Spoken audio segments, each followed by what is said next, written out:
Hello, everyone, and welcome to our session today on finding and evaluating inclusive resources for school classrooms and libraries. This is part of the UNLV College of Education Scholarship and Practice web lecture series. We're going to go ahead and get started with our introductions. So I'm Amanda Malilly. I am the librarian at the Teacher Development and Resources Library here at UNLV. I mostly work with children's and young adult literature in regards to P12 education. And my research focuses on LGBTQIA plus resources in P12 education, as well as graphic novels. And with me today is Samantha Godby. I'm Samantha Godby. I'm the education librarian. And what that means is that I'm more the research librarian for the College of Education. And my own research really emphasizes information literacy, instruction, and assessment. Just to point out just about our work. So we're the librarians for the College of Education.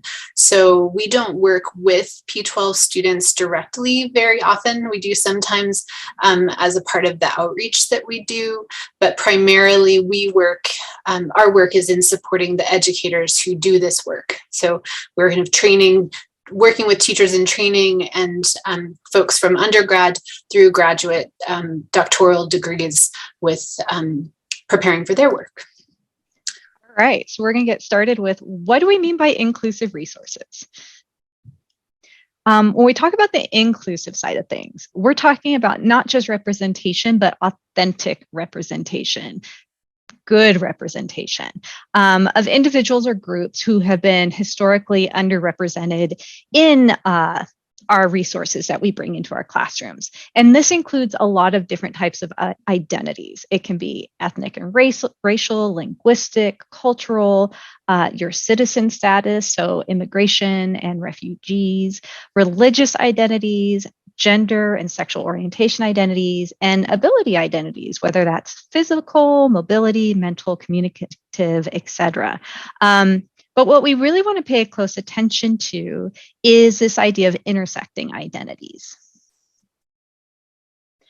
And then this is Samantha.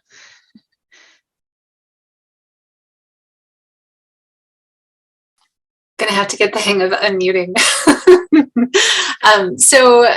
When we talk about these intersecting identities, right, it's the idea that people are not one thing and exclusively one thing. So it's helpful to pay attention to multiple intersecting identities that a particular individual might have. And this is an important thing to consider as you're thinking about and examining inclusive resources. Is, this comes up a lot where certain books are dismissed or negatively critiqued because they're trying to do too much. So this question of, are there too many issues in a particular book?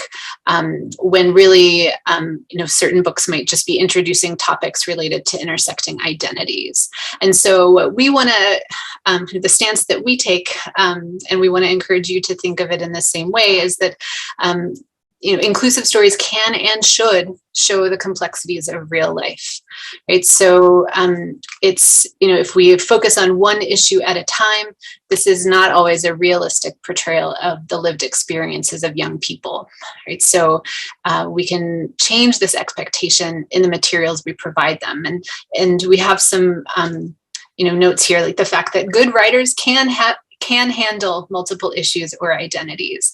I know for myself, when I notice myself thinking that a book is doing too much, it's not really about the number of issues or the identities of the characters, but it's more of a concern of a writer who isn't handling it effectively and maybe is adding on thing after thing simply for effect and not for, a realistic portrayal. And again, youth experience a wide variety of issues and experiences. It's not one at a time. And I think all of us can understand that. And just having diverse characters does not overcomplicate things. So as we talk about, so that's inclusive. As we talk about resources, we wanted to define how we're approaching resources today in terms of our talk. So we're referring to materials that you would use in your classroom. And or integrate into your library collections. So we are librarians. I'm actually a former high school English teacher myself. So there's lots of different ways that you might be providing materials for young readers, young learners. So there are some different categories that those materials might fall in. So scholarly resources such as articles or essays, nonfiction books or other texts that are maybe written more for an adult audience, especially those might be something you use for older students, maybe in the high school setting. I know I did a fair amount when I was a teacher. So scholarly, more popular sources like news articles, editorials, magazines. And then you have youth literature, so children's and YA fiction, nonfiction, graphic novels, etc., as well as media. So videos, websites, social media, etc. So all of these would fall under materials, and this idea of materials. But the ideas and strategies we talk about today can actually be applied across these different kinds of materials. But because of the nature of our work and the research that we do, we're really going to focus more today on youth literature and strategies for working with youth literature.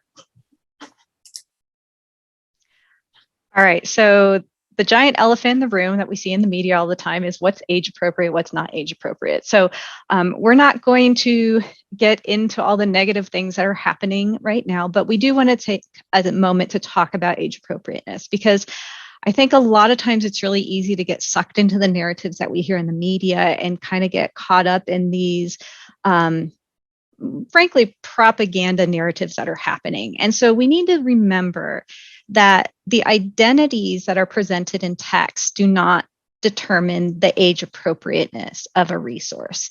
Identities is who a person is. Identities are not what a person does. It's not what happens in the text. As educators, we all know there's various ways to look at a text and see whether it's appropriate for the students we're working with. The identity or intersecting identities of a character is not one of those. So what I always like to recommend is we look at the behavior of characters or the information being presented and use that to determine what's age appropriate, in addition to all those other things we think about as far as like reading level or the complexity of the text. But don't just stop once you hear that a character's identity is A, B, or C. You know your students, you know the young people you're working with best. But we need to stop this idea that just because there's a queer character in a book, it's not age appropriate. Because it's just not the case. Writers and publishers, for the most part, understand what's developmentally appropriate for the age groups that they're marketing their materials to. So look at what's actually happening in the text, not who is being presented in the text. Amanda, I don't know if you want to mention the book we have in the corner here. Oh, I can. So the book, I put this one down here in the corner because it's a really great, cute picture book. And it's actually about one of the national winners of the strongman competition. So at one point it's a biography, and he was dubbed the strongest man in the United States or something like that. But you notice all the rainbows, and he is a gay man. And they mention in the book that he meets his future partner at the gym, and he's very afraid to be himself at these competitions because he feels he has to follow a very strict presentation and present himself in a certain way, and his partner supports him so that he can be himself and eventually become this great athlete. And so this, I think, is a good example of this. There's nothing in this book that's not age appropriate. It's a very heartwarming, true story that a lot of kids gravitate to. So look at the content. Don't just write something off because, there is a male-male relationship in there, because the relationship is presented in a very age-appropriate way. Thank you for that, Samantha. Okay, so why are inclusive resources important? And if we go to the next slide. So one thing we often may feel like, because of everything that we hear in the media, that this is new. It's not new. There's decades and decades of research on why inclusive curriculum, inclusive materials are super important to our young people. Samantha and I went back and forth, like, do we cite things? And then it's like, there's just too much to cite. So we know that using inclusive resources as educators help us reach our educational goals for our students. So it increases student engagement in their education. Inclusive materials provide positive impacts on grades and retention. It positively impacts student mental health. Also reduces bias-based bullying in schools. So we're always talking about how do we reduce bullying? Using inclusive resources in your teaching, in your classrooms, in your libraries actually has been shown to reduce bullying across the school. And having these materials also creates stronger relationships between students and their teachers and librarians. So what you'll see here as this note at the bottom of this link is for a really cool set of standards from the Learning for Justice group. And it's a framework for anti-bias education. And they're really, really fantastic. So if you're new to this work, we recommend that you go and look at these, because it's broken down by grade levels and the things that are developmentally appropriate to those grade levels that you can do to get the full benefit out of creating inclusive lessons and things like that. But what it comes down to, like, we know the research is out there, but it really does come down to our students feeling safe and valued. You can't learn. We all know when we're stressed out and we're tired, we go, I can't take in any more information. If you've ever sat in a workshop where you're like, this doesn't apply to me, you start zoning out. And our students can't reach their full potential if they don't feel included in their education and they don't feel safe in their education. And so our students deserve to feel safe. They deserve to feel included. They deserve to be engaged in their education, and they deserve every opportunity we can provide them to succeed. So the communities that we build in our school really, really matter. And these resources that we can bring in is a very strong and powerful voice in forming our communities.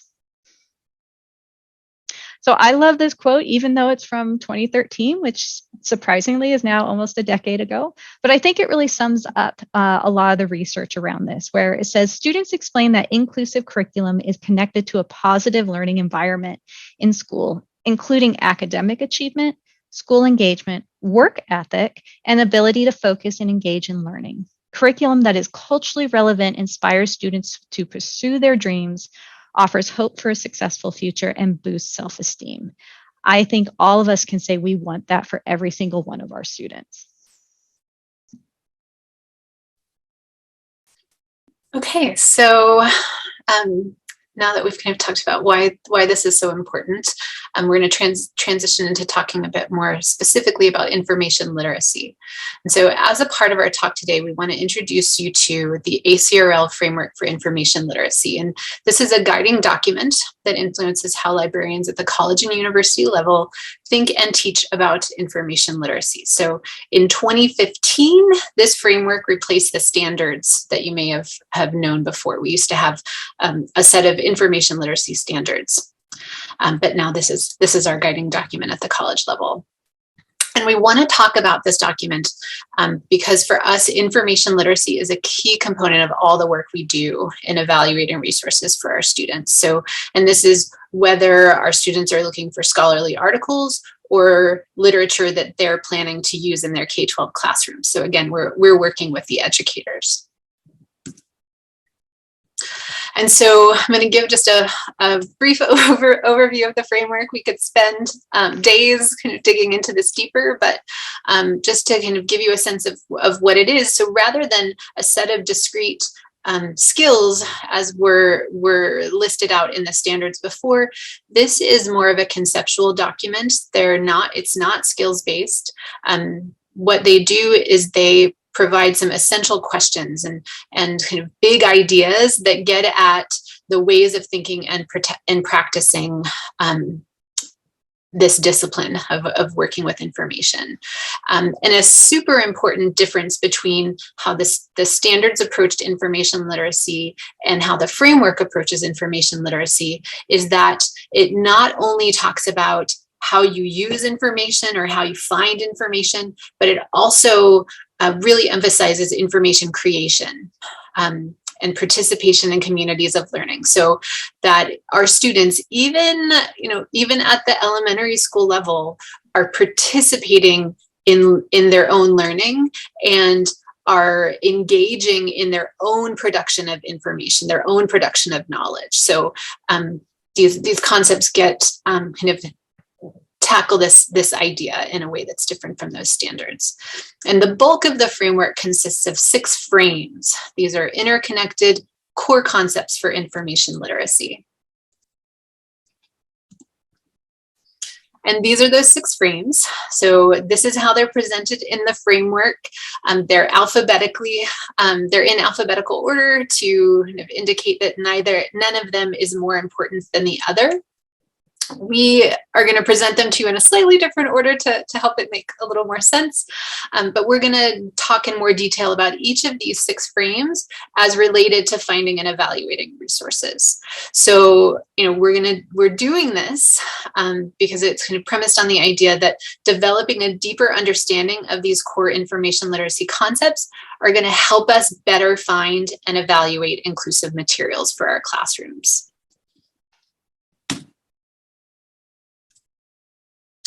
So over the next 6 slides, as we talk about the frames, they're all constructed in this way. So this is our first frame: authority is constructed and contextual. So I'm going to give a brief overview of what that concept is. And again, this isn't a standard and like something you can kind of check off and be done. This is a deeper, broader concept that kind of has broader applications.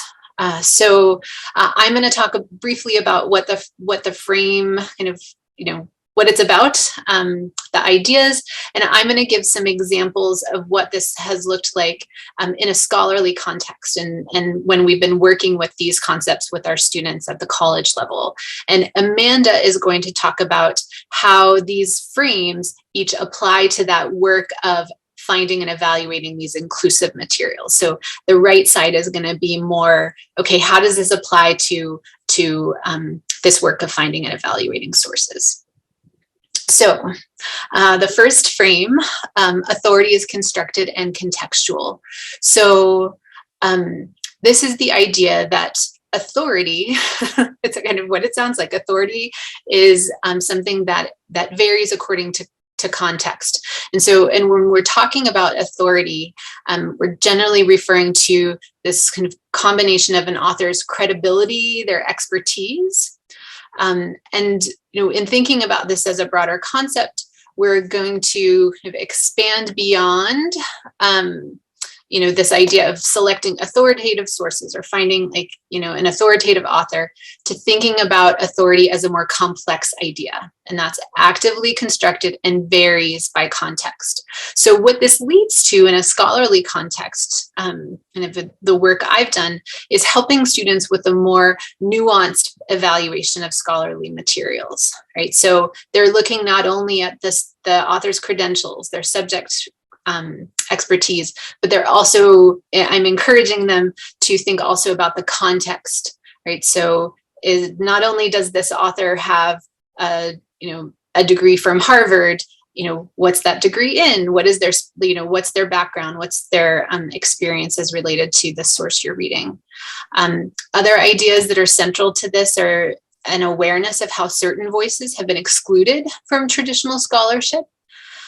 We can ask them, work through questions like about how their biases and worldviews influence their judgment, so that they can kind of think of that in terms of authority as well, the author's biases.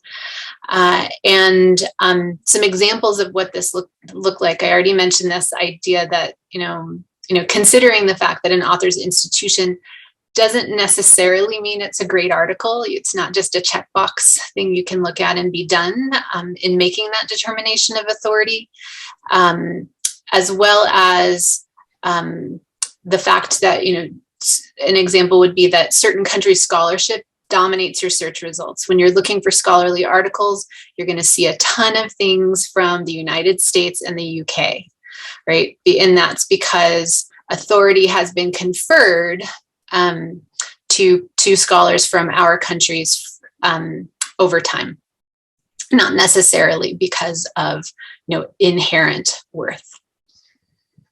When we think about this from curriculum resources side of things, especially children's and young adult literature, the traditional indicators of authority of, you're a publisher, you're a published author, those hold some authority in certain contexts, right? But that doesn't necessarily mean that these people are authorities on authentic representation within resources. It is still a fact that the majority of the publishing world is white, straight, cisgendered, and abled, and the same thing for professional reviewers. So it's unavoidable that there's going to be biases in the publishing world, things that we don't see. So it's really necessary that we stop and kind of rethink the authority of the voices that we look at and hear. And if authorities on authentic representation are not readily available in the publishing or reviewing world, we need to go and look at sources outside of that and find out where those voices are. So we really need to be looking at, when it comes to authentic representation, formal credentials don't necessarily mean that someone knows what they're talking about.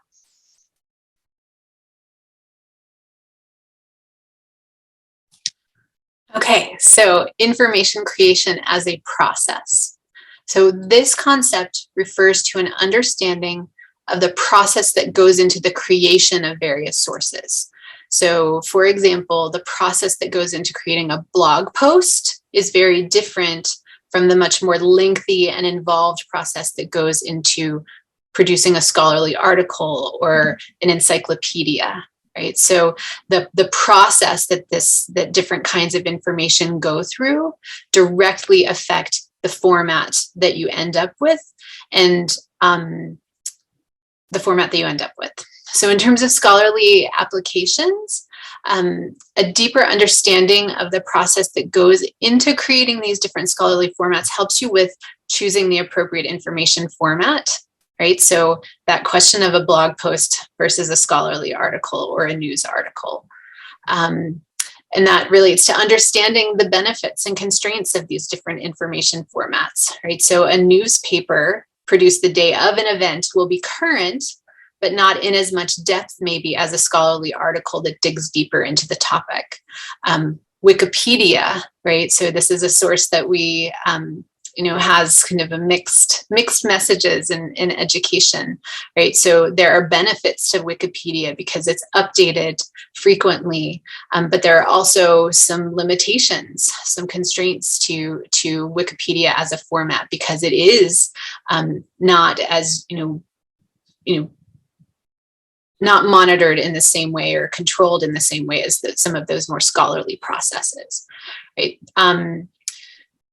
Understanding this concept or internalizing this concept can help you to utilize search tools more effectively. And so an example I like to share, I find this really helpful when thinking about this particular frame is that like when an expert searcher, so a librarian, educators, looks at a set of Google results, you're immediately parsing that set of results. You see an ad. You see a for-profit commercial website trying to sell you something. You see a government website. You see a scholarly article, and so on. But you're automatically thinking about the formats that are coming that are in your results list and making a decision on what to click. Many of our students see that same set of results, so whether a Google result or in the search engine that you have on your library website, they just see result, right? So this is where they'll indiscriminately click on, any of those results. And does the title sound good, right? So getting students to think more deeply about these different formats and how they're different and the processes that went into making them different. And this is an opportunity for discussion about which of these formats we privilege. So why are your professors requiring scholarly peer-reviewed articles? Or why, in your K-12 school, are you not allowed to use Wikipedia, and so forth? So when we think about this from, youth materials, when we're maybe evaluating youth materials, we have to remember who is at the table and who is not at the table. So again, some of these more traditional formats that we've been brought up thinking about, like professional journals that may be reviewing a book or something like that, isn't necessarily the best for critiquing representation in those books, because the process to create those things often exclude diverse voices. So the gatekeeping in a lot of our systems of publication denies diverse voices from coming to those publications or even presenting at certain conferences or things like that. So oftentimes we need to remember to go to the popular materials, which kind of goes against what we've all been taught as educators, and look at those blogs, look at those Twitter posts, look at community views, things that are much easier for people to post or share their critiques of works. Because again, the professional critiques, the professional publications, the researchers are still predominantly from, they're from white, straight, cis, abled people. And so if we want to hear those diverse voices, we have to remember to look for formats that actually allow diverse voices to participate in.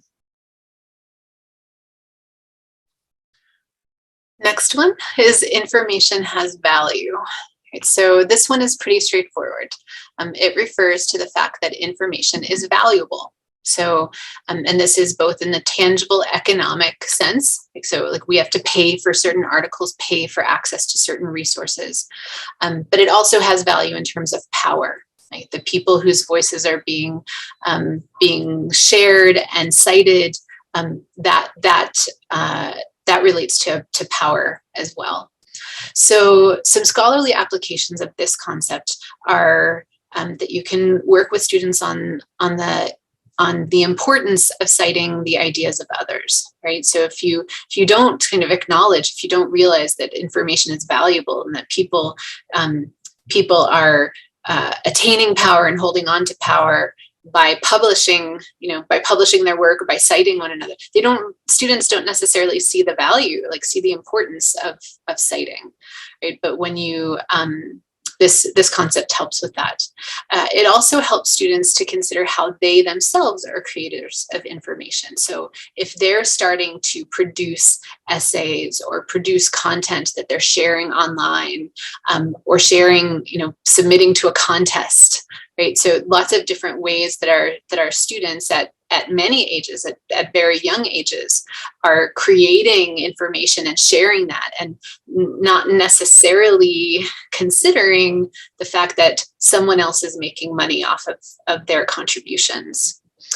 And this also, relates to this question for scholarly context in particular, is, this question of who has the power in scholarly publishing, whose voices are being marginalized, who even gets access to materials, right? So a lot of the resources that are available, the scholarly resources, are very expensive. So many schools, many institutions, and certainly public users aren't able to even read the full text of those scholarly materials. An example of how we've some of our colleagues at UNLV libraries have approached this is they hold Wikipedia edit-a-thons, right, where they work with our students. And this might be something you did even with younger students, certainly at the middle or high school level, where they work to add content to Wikipedia to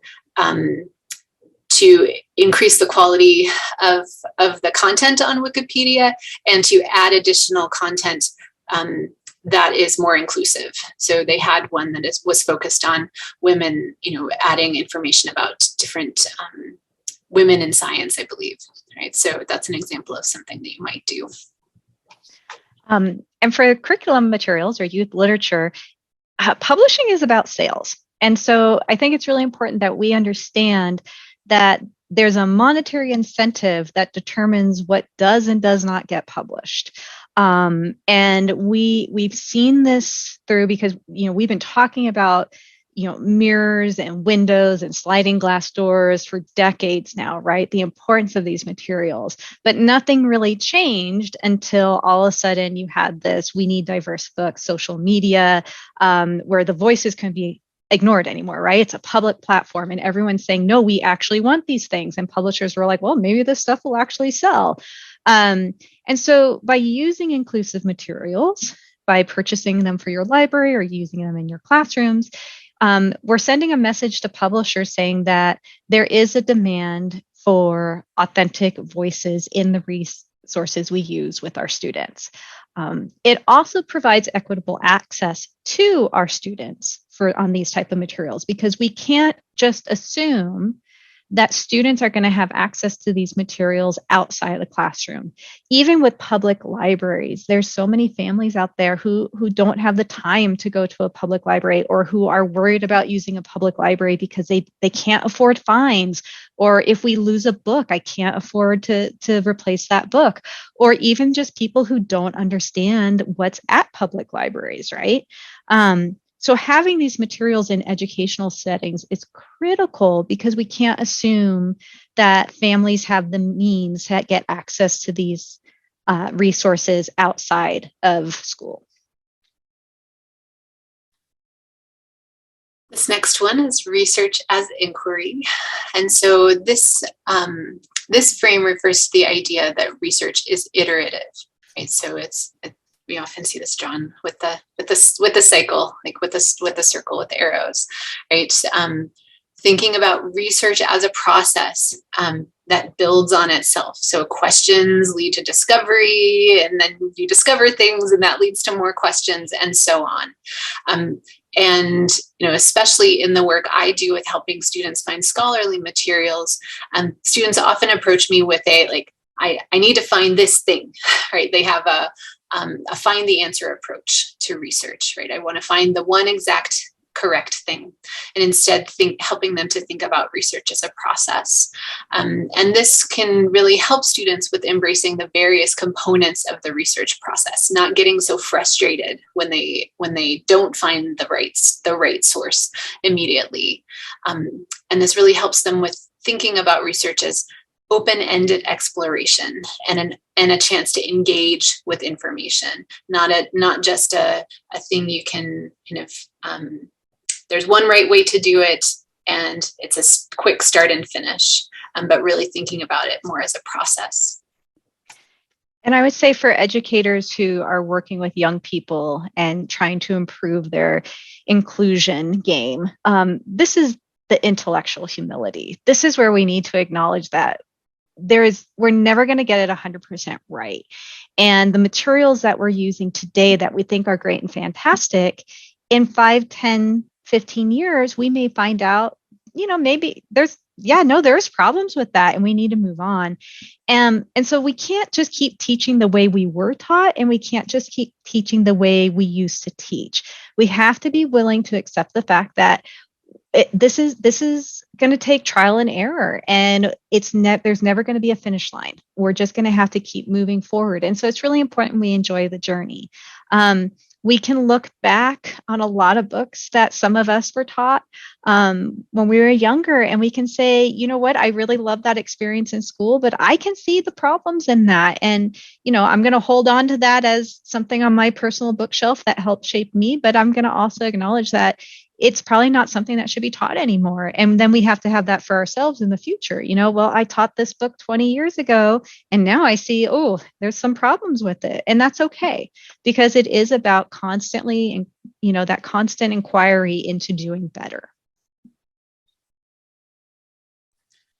And this next frame, searching as strategic exploration, we're giving you a little bit out of order because as far as the alphabetical order they're usually presented in, because it's a little confusing as compared to research as inquiry. So the research as inquiry frame is really talking about research as a process, kind of asking questions, exploring research, whereas this is focused on the search, right? The actual finding stuff, right? So this one looks at, approaching it from a standpoint of strategic exploration. So this one is really a natural fit for librarians and educators. It makes sense. We help students with this kind of thing all the time, right? Some scholarly applications. This idea of applying a strategic exploratory approach to your search helps with articulating and refining a search strategy. So doing it, reiterating your search. Helps with being more aware of different characteristics of search tools, right? So some of the work I do with students is helping them with understanding some of the features of different databases, not so they're exactly an expert in one particular database, but that they're kind of aware of those underlying features that exist in lots of different search tools. This strategic, exploratory approach really helps with being flexible about searching. And this is especially important with scholarly sources, with searches in the scholarly context, because it can be so daunting. There's so much information out there, and the scholarly materials are generally written at a level that is really challenging for our students. So this concept can be helpful with that.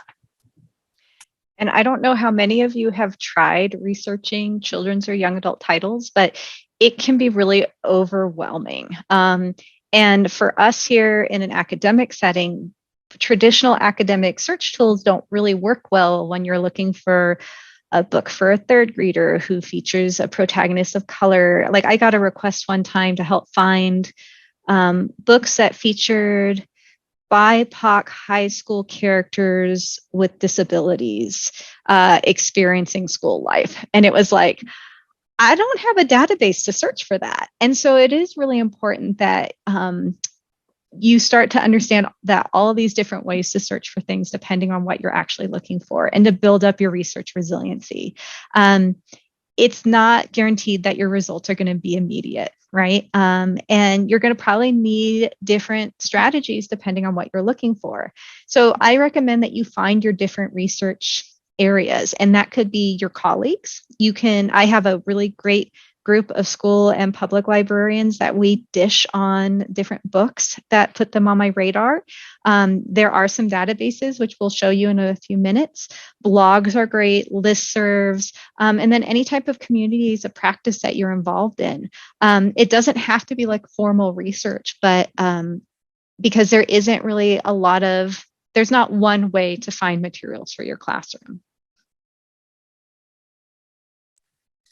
All right, and this is our last one, the sixth frame, scholarship as conversation.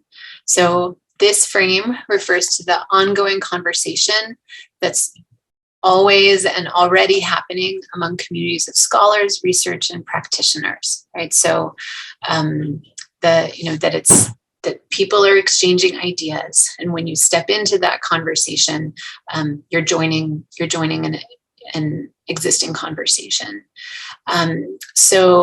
Once you internalize this idea, you have a better sense of how the scholarship that's out there builds on one another. So some scholarly applications for this one are, again, these are interconnected concepts, right? So this is not a new one, but the importance of citing and being cited, right? Looking at individual pieces of scholarship in the context of the broader conversation, right? So it helps with engaging students in discussions about how they fit into the scholarly conversation, right? So how is their work in the commentary they're doing, the analysis, the synthesis, the different age appropriate activities you're doing with them around resources is a way of participating at an age-appropriate level in the scholarly conversation. And in terms of, activities and such, this could be an opportunity, like something that works really well is to have students engage with news or magazine articles for looking at different perspectives, right? And then that situates them to better look at that interplay of ideas in scholarly context as well. And then in the education realm, as far as like classroom or school libraries, I think it's really easy to forget that we are producers of information. It may not be a peer-reviewed article or a book chapter, but you all are creating lessons and activities, and a lot of thought and research goes into those products. And so I really think it's our responsibility to share what we are doing that works and what doesn't work. So that we can continue this conversation, especially as we start to change the materials we're bringing into our classroom to be more inclusive. I just had a conversation with someone today who was like, one semester this book really worked for my class, and the next semester it didn't, and I'm not sure why. And we had that conversation, right? So depending on, again, what you have access to, what tables you're being invited to, or what tables you have the resources to go to, make sure you are sharing your research, i.e. what you're doing in your classrooms, with your colleagues. If you have the opportunity, present at regional or national conferences. For you librarians out there, the Nevada Library Association is having their annual conference in a couple of weeks at a public library out here, right? If you like writing, look for publications. Okay, I have a lot of school librarian colleagues who publish in things like Knowledge Quest and School Library Journal, or at the very least, do social media. Right, get your ideas out there. Share what's working and share what's not working, so that we're all not creating the same wheel over and over again. The only way we can move forward collectively is if we're having that collective conversation. And I think just kind of as a wrap up of our discussion of these 6 frames. So as a reminder, these are, hopefully it's obvious by now that these are big ideas. These are not, it's not a checklist thing that you can just like cover all the frames with your students and have it done, have it complete and accomplished in a semester. These are bigger ideas that really infuse your work once you start thinking in those terms, right? So an awareness of these frames really influences the kinds of activities I select in my instruction, or even it may be the same activities that I end up doing, but I explain the activity different, right? To kind of give them these broader ideas to situate what we're doing. And so with that, we're going to dig into strategies. So some more specific strategies for finding and evaluating inclusive literature. So one option, so if you don't know where to start or you're short on time, awards and book lists are a great place to look for recommendations. So over on the right side, there are some examples of some awards and book lists, such as the American Indian Youth Literature Award, the Coretta Scott King Book Awards, the Rainbow Book List, which Amanda is chair of. So there are different lists that are curated for you, right? So these are curated by professionals in the field, and they'll give you recommendations on specific topics, identities, formats, and generally will provide age ranges as well. So they're a great starting point. There are some limitations. We've already mentioned the biases that still exist in the publishing world. Also, just the question of who gets to serve on these, who's making these decisions, and how much time do they have? Like, Amanda has some direct experience of working on these committees who are making these decisions, and people don't always have time to read every book that are suggested, and people don't necessarily even have access to to all the books that are published, because a lot of that depends on what the publishers are devoting their resources into, as far as marketing or providing copies of books to reviewers. Yeah, I would say a good example is as during the pandemic when publishers that supply chain hold up, like that one ship getting stuck, it threw committees in a scramble because apparently there was a special type of ink that was stuck on that ship. And it just caused so many publishing delays. And so the years of the pandemic, I would say those lists probably need to be taken with a bit of grain of salt because we all did the best that we could, but it was hard to get access to certain titles. So nothing is a perfect system. I am happy to say we are getting more and more databases out there that are allowing us to search for inclusive identities. So when I develop the collection and purchase items here at the TDRL, I use a couple of them.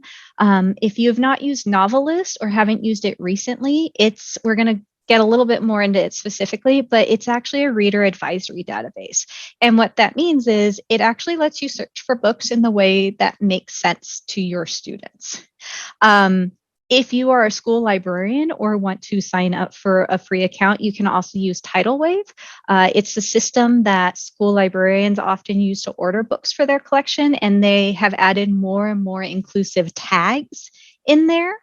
So you can search by, Asian Pacific American or LGBTQ or disabilities, and then you can narrow things down by age or grade range.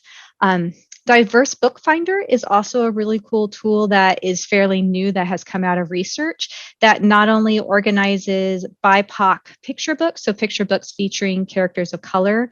It not only like identifies those and let you search by different identities, but it also talks about different types of stories. So not just who's in the book, but how they're being represented. Is this a story of oppression and resilience, or is this a story that any child could be placed in that, and it's just a kid being a kid?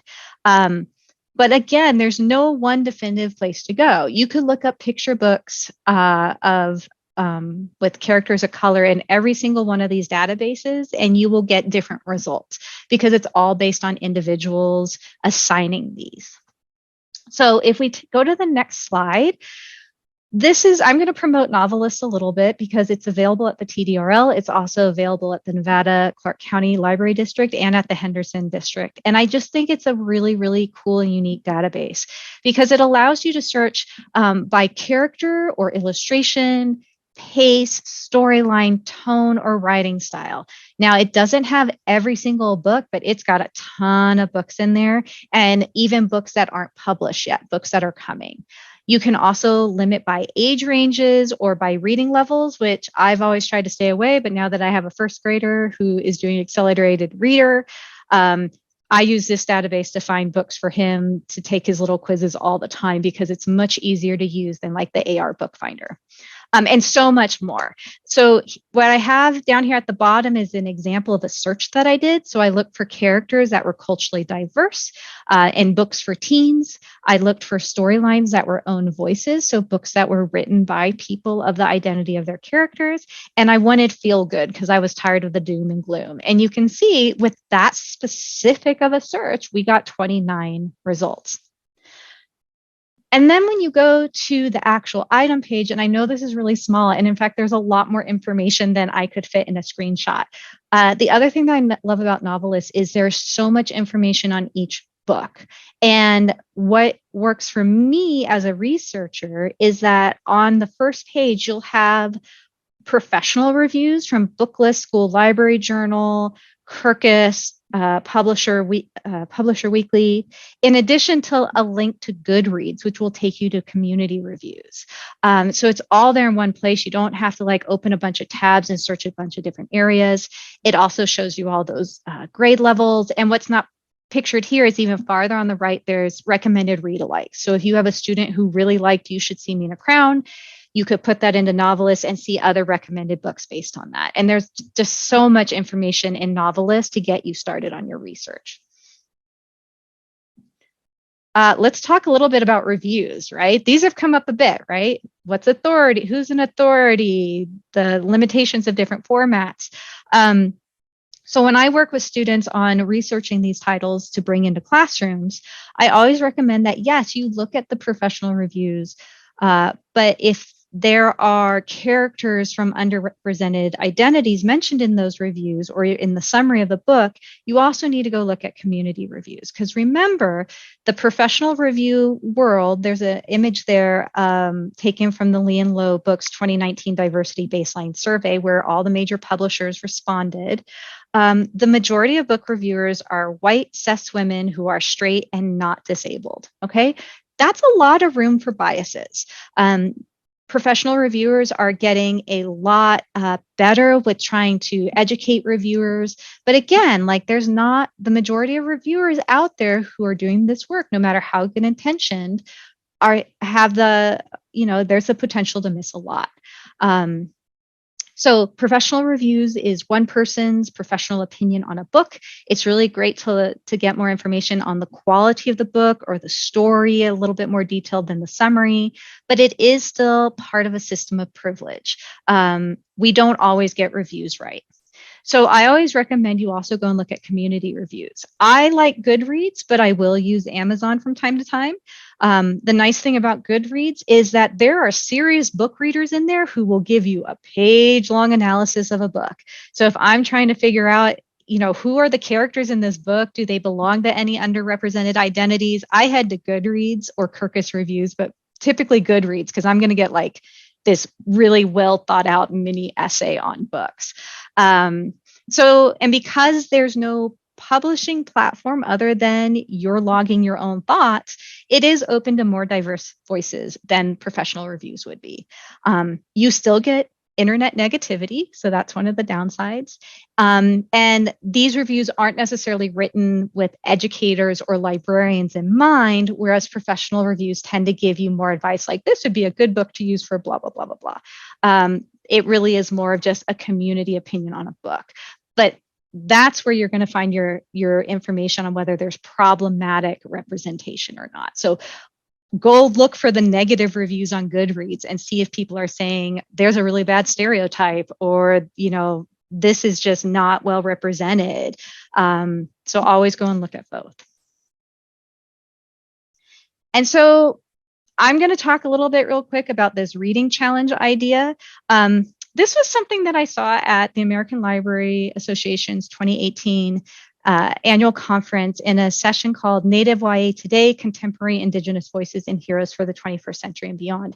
And during the Q&A, someone asked this question because it was really like, we get Indigenous representation wrong all the time. And someone said, like, how do I do better at evaluating books with Indigenous representation in it? How do I know what's problematic and what's not?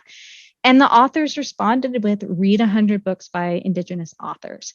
And that's really one of the best ways you're going to learn how to evaluate these books with authentic representation in them to see whether it's authentic or not. You have to read more. So read outside your comfort zone. Look for those identities that you know very little about and look for books that feature them, fiction or nonfiction. Look for resources that reflect the identities of the students in your classes, and make sure you're finding books that include joy and aren't just the issue problem novels, because that can be a problem too. We need to be bringing representation of joy into our classrooms in addition to the problem issues.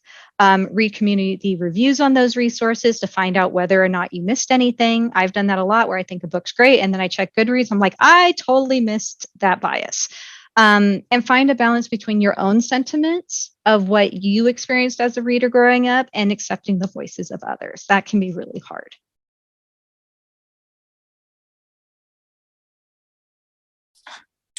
So, what next? Kind of where can you go from here?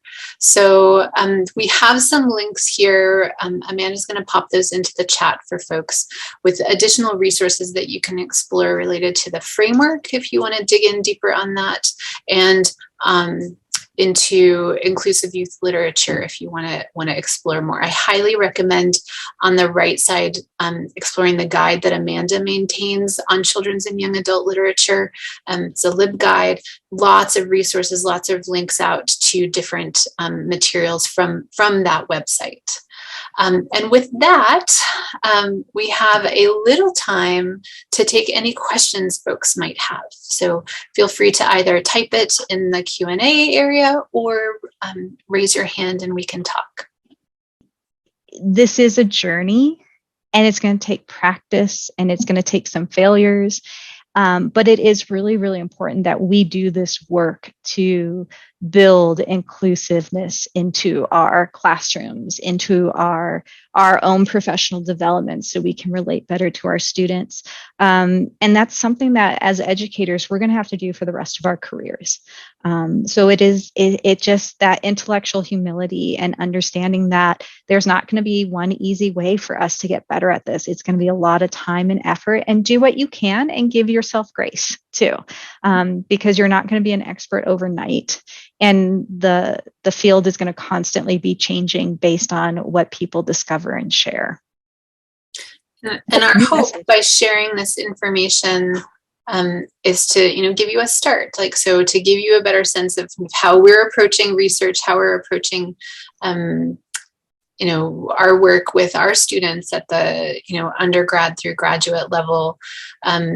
But and to provide you with some specific examples like are on the screen right now of resources that you might consider looking into, and some different strategies that you might try. And again, that might be for your, as an educator, or it might be for your family. As I was about to say that, I see Jen is going to request some for nieces and nephews. So, and